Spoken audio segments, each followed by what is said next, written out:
Ladies and gentlemen, welcome back to the channel. Today in NHL 26, I'm going to be seeing what would happen on the 2025-26 Canucks if they had chosen JT Miller over Elias Pettersson. Now, a lot of people are hating on EP40, and I can't justify it at all. I think he's having a great season so far. Obviously, he's not going to be a 120-point player. Not right now, not this season. He's approaching and hovering around that point-per-game mark as of right now, as of recording this. He's leading forwards in block shots. A lot of people are saying, like, he doesn't get paid 11.6 mil to block shots. Well, you know what? If his offense is struggling, would you rather him give up completely, or would you rather him lock in other aspects? It's a no-brainer here. A lot of predispositions against him. They'll never be happy with what he does. Pettersson's been very solid this year. Obviously, he's had a couple bad games. So I think with this trade, a lot of the real Canucks fans are showing out and showing up, and a lot of the fake ones are really being shown. I love them both, but either way, JT Miller did need to go. I think most people can identify that. We have all the injuries off, so it's not going to be an exact representation of what could happen. Injuries have really derailed this team so far. Besser sat a couple games. Garland's been injured damn near all year so far. Heedle's been out. Hoaglander is not even in the lineup. He hasn't played this season. Bluger's been in and out of the lineup. I think he's played like a couple games this season. So it's already not really like realistic, but I mean, it's a video game. So if you're looking for realistic, I'm sorry, it's just probably not going to happen. On defense, we got Quinn Hughes and Marcus Pettersson. I chose to put Marcus Pettersson ahead of Hronek. You know, I want a two-way defender on the second line. I think it'd be a better fit. I'm not saying Hughes and Hronek should be broken up in real life. They're fantastic. But we got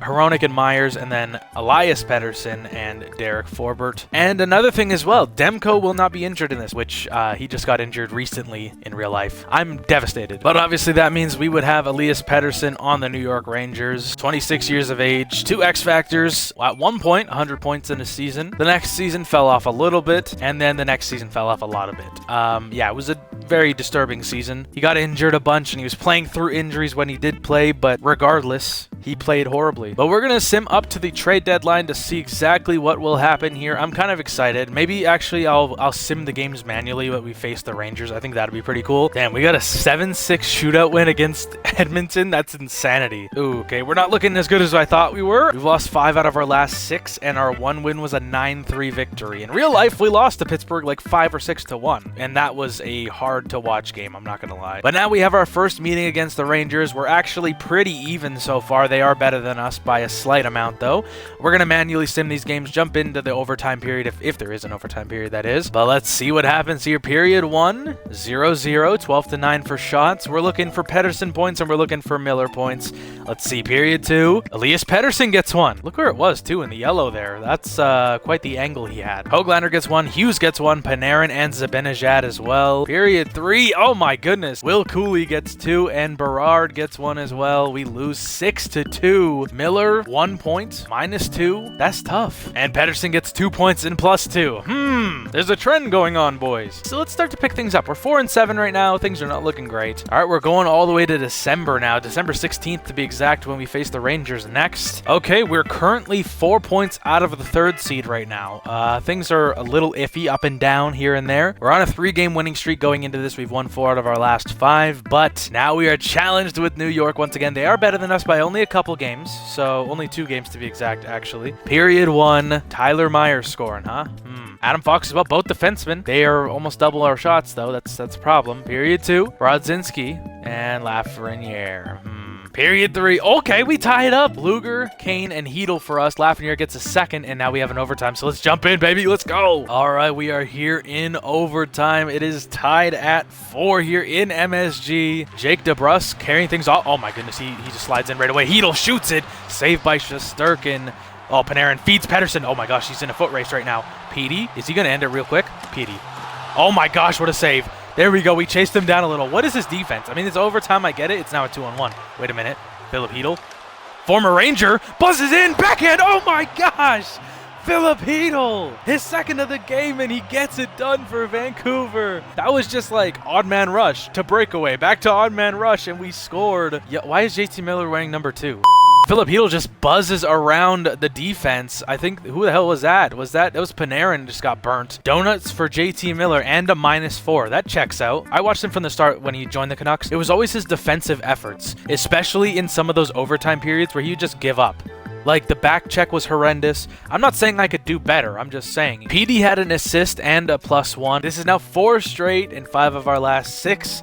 We are buzzing right now. We gotta continue this firepower, though. That was also our last time facing the Rangers in the season, so we went 1-1. Not too bad. I mean, it is what it is. 3 huge wins in a row. Can we get a 4th? No, we don't, but we get a point. We'll take the point. How many times did we say that as Canucks fans last year? We'll take a point. Oh, speaking of a point, the Devils get a point because we beat them 7-6. Bro, I just saw the Kings offered me Andrei Kuzmenko. Almost just shed a tear. I'm not gonna lie. He was so good. What did Rick Tocchet do to you, man? Well, we're on a 5-game losing streak leading up to the trade deadline and now passing it. We got a record of 29, 30, and 4. We are tied for 6th in the division. We got a long ways to go with this team. Rangers are 3rd in their conference, their division, I mean. With 71 points, they're pretty comfortable. They got an 11-point lead on the 4th seed, so yeah, it's looking pretty good for them. Hughes with 60 points through 63 games. Definitely not bad, but could be better. Miller, -12, 53 points through 63 games. Ugh, kind of stinky. I mean, not bad, though. Yeah, it is what it is. I don't ever think we're going to see a 40-goal scorer Brock Besser ever again, sadly. Demko's having a pretty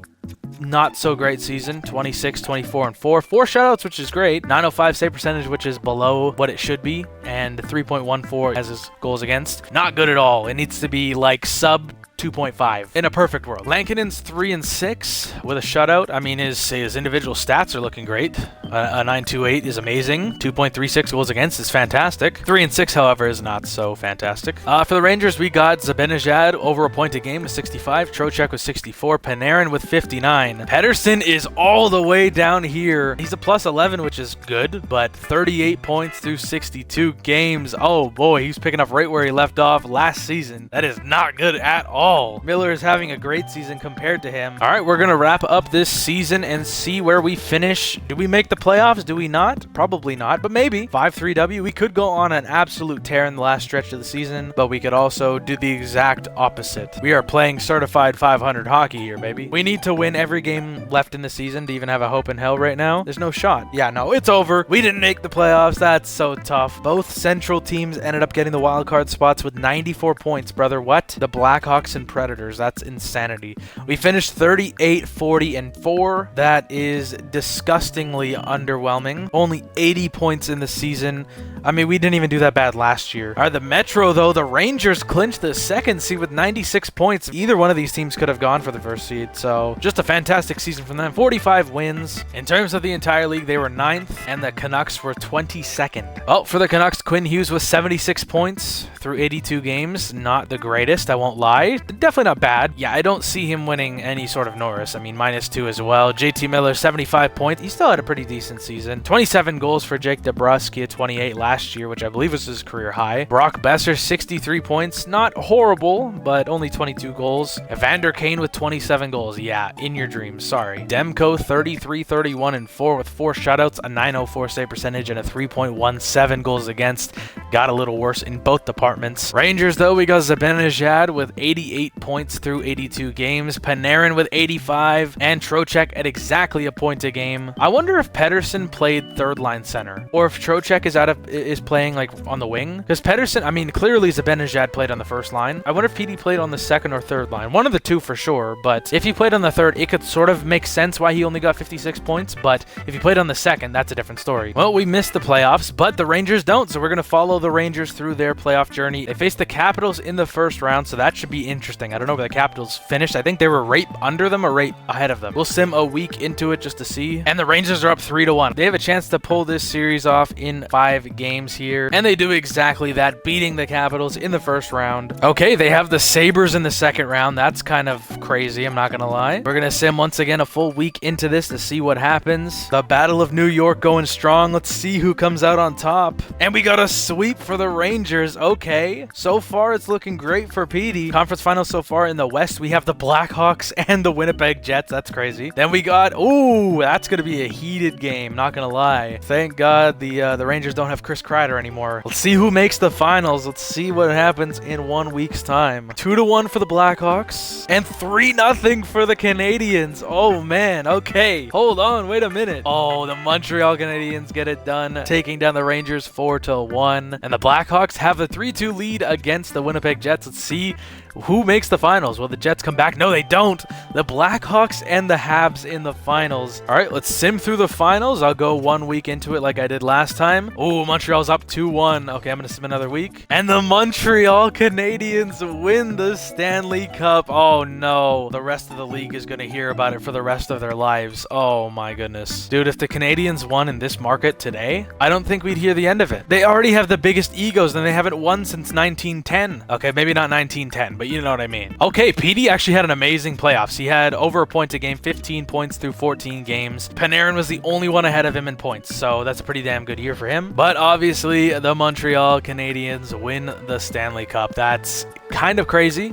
But at the same time, they do have a genuine shot if they could stay healthy, but it doesn't look like they're staying too healthy this season. Art Ross goes to Connor McDavid. Same with the Hart Trophy. The Norris goes to Bouchard. Yeah, okay, buddy. Okay. Lady Byng goes to Pasternak. Okay. Calder goes to Demidov. Makes sense. Conn Smythe to Nick Suzuki. Okay. Vezina goes to Mackenzie Blackwood. Interesting. Canadian goalie, too, eh? Same with the Jennings. Okay. I mean, I guess it's sportsmanship, so I guess Ryan Graves, maybe he's being a good sport about taking 45 games to score a goal. I don't know. Is it Jeff Blashill? Something Blashill. I can't remember his damn name. Wins the Jack Adams, though. Obviously, you know, big playoff berth for the Chicago Blackhawks, making the finals. Sadly, losing in 6, but still getting it done regardless. Selke goes to Crosby. We're back down to earth. Last time, I think it was Matthews. And the Ted Lindsay goes to Leon Draisaitl. Oh, and the Rocket Richard goes to Pasternak. I forgot to check the goals again. Damn, McDavid and Draisaitl. Dynamic duo, both over 120 points. Pasternak with 110. 66 goals for him. Draisaitl and McKinnon were the only other players over 60 goals. Dude, I'll never understand. I mean, I'll always appreciate, but I'll never understand how the sim always treats 40-year-old Ovechkin like an absolute GOAT. I mean, he is, don't get me wrong, but like, are we serious? Do we really think Ovechkin's gonna get 102 points in today's league? I'm not convinced, brother. All right, but that will probably wrap this up. Make sure to leave a like, hit the subscribe button. Hype this video if you'd like to. Thank y'all so much for watching. I'll see you on the next one.